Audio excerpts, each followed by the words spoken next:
Hi guys, my name is Storm, and today I'll be doing a speed build of this modern masterpiece in The Sims 4. So without further ado, let's get to it.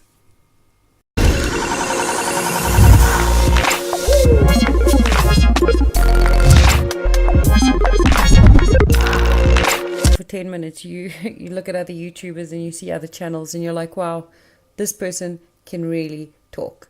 Sometimes I turn off the sound and I just watch the video, but it's quite difficult to be a content creator. But I'll just talk about the build a little bit. So here I am just trying to lay out what I want and how it's going to look. But if you've seen the screenshot, if you've seen the cover image, then you know that this is completely wrong and it changes. So here I'm just figuring everything out, moving everything to where I want it to be, adjusting. It's always how we do it. You start with the box, remove, adjust until you get a shape that you want. My favorite part about this build is definitely the roof and the lighting effect. So I love this house at night. It has such beautiful lights inside and outside, but definitely the backyard has to be my favorite. So here, the stone effect. Oh, it's beautiful. But the roof and the lighting has to be my favorite. Next, it would have to be the stone. And here I'm struggling to find fencing. It's so difficult to find a fence that you like that goes with your color scheme. And I wanted to do something in the front with this balcony, but I didn't end up doing anything. I ended up changing it into a planter because I just felt like the build needed a little bit of color in the front. With this gray and stone, it sort of makes the build look very bland and plain. So I know modern builds are usually plain, not really much going on. The detail of the build actually just makes it look so beautiful.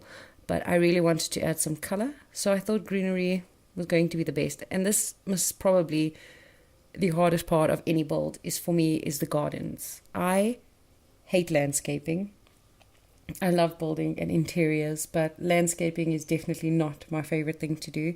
So I've just duplicated them over, just making it easier for myself. So that's a quick tip if you're struggling with something. You just duplicate symmetry. There's nothing wrong with symmetry. So over here, I had this cool little idea of putting the dustbin outside in the front and the postbox on the other side. And I think it really looked nice. I mean, you're able to utilize that and the Sims can use it, access it. It's right in the front so people don't have to go in your yard. I mean, we're all just about the security. And over here, interestingly enough, there's no small level windows with bars. I mean, why? Maybe in other packs. I mean, in my custom content, I have a lot, but I just could not find a medium window and a small window that fit together in this build. So this is the interesting part is inside. The layout inside is very weird on the top level. The bottom level is pretty standard. I mean, we have our kitchen, lounge, study sort of area. We have 2 bathrooms, 2 bedrooms. So it might look big from the outside, but it's actually quite a small house inside. There's enough space for 2 Sims, 3 Sims, parents and a kid. But this was actually built for one of my Sims that I'll be using in a Let's Play in the future. So subscribe to see more. Gotta plug your content, right? And over here I was just trying to find a good tree.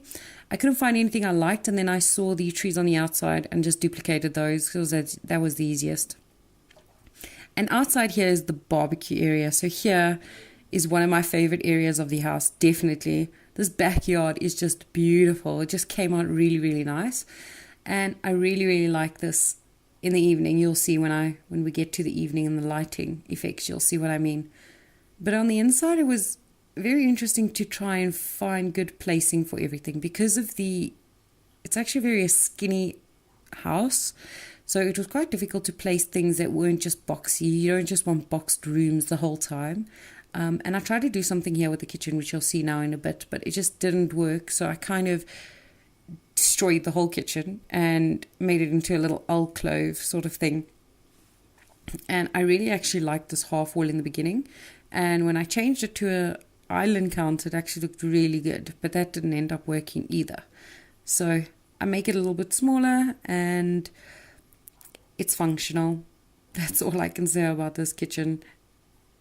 The color scheme is actually quite bland on the inside, but with the decor, it does bring a little bit more life. I didn't put a sink in because, as you can see, I put the dishwasher. And I also cheated a little bit. Instead of putting curtains, I used those cabinets to hide the tops of the windows. Because, I mean, I don't think you need much privacy in your kitchen. And plus, the front of the house has those windows with the bars over, so you can't really see inside. And over here is where I was struggling. I mean, how do you fit a lounge in when there's no walls really to utilize? So here was where I changed the kitchen, and I just put in a little dining table with some chairs and moved everything to fit snugly. So, I mean, you can still have guests over. Everything is functional. The kitchen's just a little bit smaller. And I really like this yellow. The yellow details for me really just brightened up the room, and it made it look a lot nicer. Over here, I'm just trying to figure out if I can add that same detail in, which luckily I could get that half wall in, and you can still use the stove and everything, and it's still working. So it's very, very nice. And here we move over to our corner bathroom. Let me just tell you, this bathroom was just the right size. It's, I mean, 3x3, you can do a lot in a 3x3 bathroom, but that double door actually puts a lot of pressure on you to fit everything in there nicely. It's my favorite door. I mean, don't get me wrong. I don't like one square, one block doors. They're really not the best.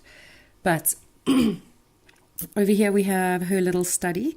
So this is where she works from. We have these beautiful bookcases here on the side, which I'm going to put in a moment. There we go.